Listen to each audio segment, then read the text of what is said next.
Hello fifth standard, ये आपका EVS का जो फर्स्ट लेसन है our earth our solar system उसका एक्सरसाइज है।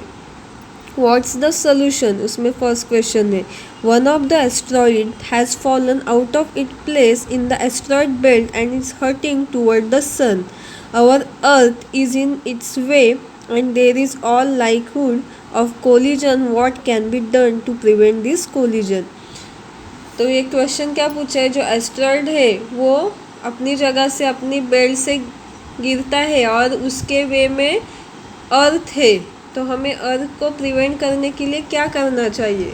तो एस्ट्रॉइड मतलब क्या, जो प्लैनेट है हमारे मार्स और जुपिटर उसके बीच में जो ये हेवनली बॉडीज़ होती है, ये देखिए स्मॉल स्मॉल, उन्हें हम क्या बोलते हैं, एस्ट्रॉइड। तो इसका आंसर क्या होगा, The first act to save the Earth can be attacking the asteroid with the help of missile. A missile can be break an asteroid into small pieces. तो पहले हम मिसल की हेल्प लेनी चाहिए ताकि हम उस एस्ट्रॉइड को ब्रेक कर सके स्मॉल पीसेस में। अगर हम उसे ब्रेक कर सके, तोड़ देंगे छोटे पीसेस में, तो छोटे पीसेस अगर गिरेंगे तो कोई फ़र्क नहीं पड़ेगा। सेकेंड वे क्या है, change the path of advancing asteroid into small pieces. For changing the path of the asteroid, spaceship or missile can be used to push asteroid aside. उसका जो पाथ है वो चेंज करना चाहिए, मतलब उसकी दिशा हमें बदलनी चाहिए, ठीक है। और स्पेस, उसके लिए हम स्पेसशिप या फिर मिसाइल यूज़ कर सकते हैं। तो ये हमारा फर्स्ट क्वेश्चन है। नेक्स्ट क्या है, use your brain power. What will happen to our solar system if the sun were to suddenly disappear? अगर हमारे सोलर सिस्टम में सन है वो एकदम से गायब हो गया, डिसअपियर हो गया, तो क्या करेंगे हम, क्या क्या होगा। अगर सन नहीं रहेगा तो इसका इफेक्ट सभी लिविंग थिंग पे पड़ेगा। फर्स्ट क्या है, विल बी डार्कनेस एवरीवेयर, हर जगह अंधेरा होगा। सेकेंड क्या है, the cycle of day and night will be come to halt, जो हमारा दिन और रात होते हैं वो जो साइकिल है वो बंद हो जाएगा। All the planet will die, plants will die, सभी जो प्लांट्स है वो मर जाएंगे, सभी लिविंग थिंग मर जाएंगे अगर सन नहीं है तो। All the planet stop revolving, और सन के अराउंड सभी प्लैनेट रिवॉल्व करते घूमते, जैसे कि हमारी अर्थ मून, तो वो सभी स्टॉप हो जाएंगे, बंद हो जाएंगे। सेकेंड क्वेश्चन क्या है, suppose you want to give your address to friend you have on the planet Mars. How will you write your address if you want them to understand exactly where you live. अगर आपको आपके friend को address देना है और आप अर्थ पे नहीं रह रहे, मार्स प्लैनेट पे रह रहे, तो आप अपने फ्रेंड को एड्रेस कैसे देंगे।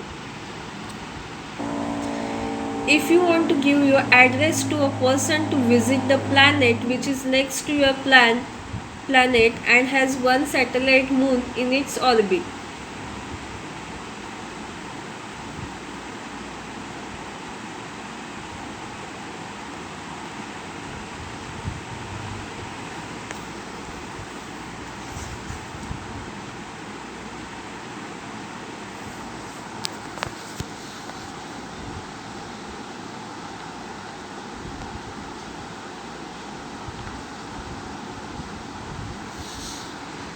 तो आप आपके फ्रेंड को क्या बताएंगे, आपका एड्रेस, आप वो जिस प्लैनेट पे रह रहे हैं उसके नेक्स्ट ऑर्बिट में आपका प्लैनेट है और उसकी सैटेलाइट मून है, वो उसके ऑर्बिट में है, ठीक। थर्ड क्वेश्चन देखिए, in the picture below correct the sequence of the planet from the sun. तो इस पिक्चर में ये प्लैनेट के सीक्वेंस दिए, ये आपको करेक्ट करने हैं खुद से। फोर्थ वन है, हु एम आई। फर्स्ट क्या है, you can see me from the earth but the lighted part of me that you see change every day. मतलब हम उसे अपने अर्थ के ऊपर से देख सकते हैं पर उसकी जो लाइटेड पार्ट है वो हर रोज चेंज होती रहती है, कभी कम रहती है कभी ज़्यादा रहती है। तो कौन होगा, मून। इसका आंसर क्या है, मून, क्योंकि मून की लाइट कभी हाफ मून रहता है कभी फुल मून रहता है, तो उसकी लाइट चेंज होती रहती है। सेकेंड वन है I have my own light, it is only from me that the planet get light and heat. खुद के पास उसकी लाइट रहती है वो और दूसरे प्लैनेट को लाइट देता है। ऐसा कौन सा प्लैनेट है? Sun. I turn around my self around a planet and also around a star. ऐसा कौन सा प्लैनेट है कि वो दूसरे प्लैनेट के अराउंड घूमते हैं और खुद के अराउंड भी घूमते हैं? क्या बोलते हैं उसे? सैटेलाइट। क्योंकि सैटेलाइट जो है वो दूसरे प्लैनेट के अराउंड रिवॉल्व करती है और खुद के अराउंड भी रिवॉल्व करती है। D1 क्या है? Sorry, e, no other planet has a living world like a mine. और दूसरे जो प्लैनेट है उसके ऊपर लिविंग एंड मतलब लिविंग लाइफ नहीं है। ऐसा दूसरा प्लैनेट कौन है? मतलब एक ही प्लैनेट है जिस पे लाइफ है, बाकी प्लैनेट पे लाइफ नहीं है। तो ऐसा कौन है जिस पे लाइफ है? अर्थ। F, I am the nearest star to the earth। अर्थ के नियरेस्ट कौन सा स्टार है? सन। सन भी एक क्या है? स्टार है। फिफ्थ वन है for what purpose are rocket use in a space travel. Space travel में रॉकेट क्यों यूज करते? ये हमने देखा था। तो इसका आंसर क्या होगा? Space launch technology is used to send spacecraft in outer space against the force of gravity. It required tremendous amount of energy. Launch the spacecraft, which is thousands of tons in weight. This energy is obtained through burning of ample quantity fuel present in rocket. Space travel के लिए rocket क्यों use करते हैं? Rocket technology, क्योंकि rocket में उतनी gravity के ऊपर काम करने की उसमें फोर्स होता है, उसके लिए उतना फ्यूल यूज़ किया जाता है। 1000 ऑफ टोन्स इन वेट उसका होता है, उसके कारण वो स्पेसक्राफ्ट रॉकेट टेक्नोलॉजी में यूज़ किया जाता है और हम उसे स्पेस में सेंड कर सकते हैं। B, what information do man made satellite provide.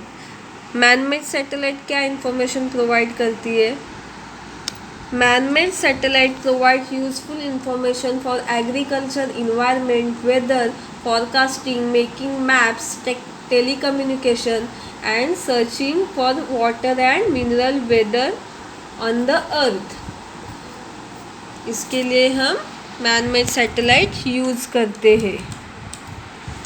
तो यहाँ पे हमारी एक्सरसाइज कंप्लीट होती है और आपको आगे से खुद क्वेश्चन आंसर ढूंढने हैं। अच्छे से लेक्चर का वीडियो देखकर क्वेश्चन आंसर खुद से ढूंढ के लिखने हैं ताकि आपकी प्रैक्टिस हो सके। Thank you.